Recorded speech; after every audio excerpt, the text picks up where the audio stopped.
The purpose of this project is not to prove or disprove the existence of ghosts, but to explore various stories concerning strange and unnatural happenings. Ghosts and ghost stories. On this episode of Eastern Unsolved, we'll be investigating the paranormal occurrences surrounding the Capitol Theater on Main Street of Willimantic. The Capitol Theater opened on January 21st, 1926. It started out as a theater for live productions, dazzling audiences with vaudeville shows before being converted to a movie house in the 30s. In 1973 it shut down, having lost business to other theaters in the area. The theater received a facelift over 3 decades later, reopening as the Arts at the Capitol Theater, or ACT High School, in 2002. Since the early 70s, several legends of paranormal activity have arisen regarding the theater. Guests report hearing eerie noises, as well as seeing haunting apparitions in the dressing rooms and balconies. With that, it's time to get into the theories. Our first theory is that the Capitol Theater is, in fact, haunted by tortured spirits of times past. Tom Maricondo worked in the Capitol Theater in the early 70s. He said that he had seen light bulbs fly across the men's dressing room. Additionally, one of the dressing room doors had a pentacle on it that the staff tried to remove. They could not get it off the door, Maricondo said. The pentacle disappeared shortly after.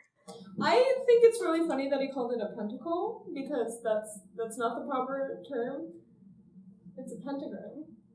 Well, was it a pentacle or a pentagram? Because pentacles and pentagrams are just two different things. Isn't a pentacle just the right side up version of a pentagram? We have the internet. One of the projectionists at the theater claims to have seen several ghosts performing Shakespeare on one of the stages. During their act, one was stabbed and screamed, "They've killed me," before all the apparitions vanished into thin air. The Capitol Theater stories garnered so much attention that, in April of 1972, famed paranormal researchers Ed and Lorraine Warren traveled to Willimantic to investigate. While there, they conducted a seance. Lorraine says she was contacted by a female spirit who explained that she had been murdered after she witnessed the killing of a man. The spirit also told Lorraine where she had been buried, but the police refused to investigate. It sounds like, for once, the police investigating was the correct decision. This leads us into the second theory, that there were never any ghosts at all. If you'll recall, no one had heard any stories of ghosts in the Capitol Theater prior to 1971, despite the fact that the building had been in operation for over 4 decades prior. According to Bob Packingham, an employee at the theater from 1961 to 1970, many of the noises were caused by bad acoustics, and bats, who would often be seen flying around the theater. Yeah, bats will fly around. That is their mode of transportation. Their wings. There's one last account that completely destroys any credibility to the theater's ghost myths. Samuel Gattuso was an immigrant construction worker who helped to build the Capitol Theater. He claims that many of the ghosts were simply kids playing pranks. "I knew someone who paid a kid $0.25 to stand in the dark and make strange noises," he said. Alright, here we go. It's a reverse Scooby-Doo, okay?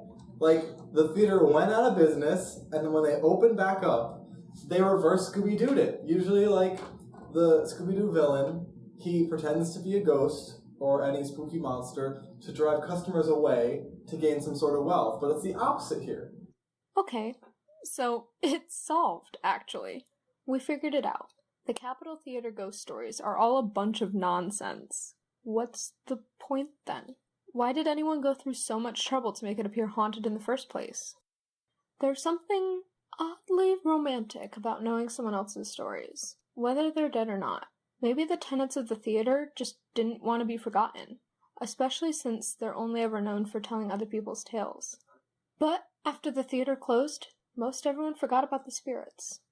Perhaps the key to feeling truly alive is to start narrating ghosts.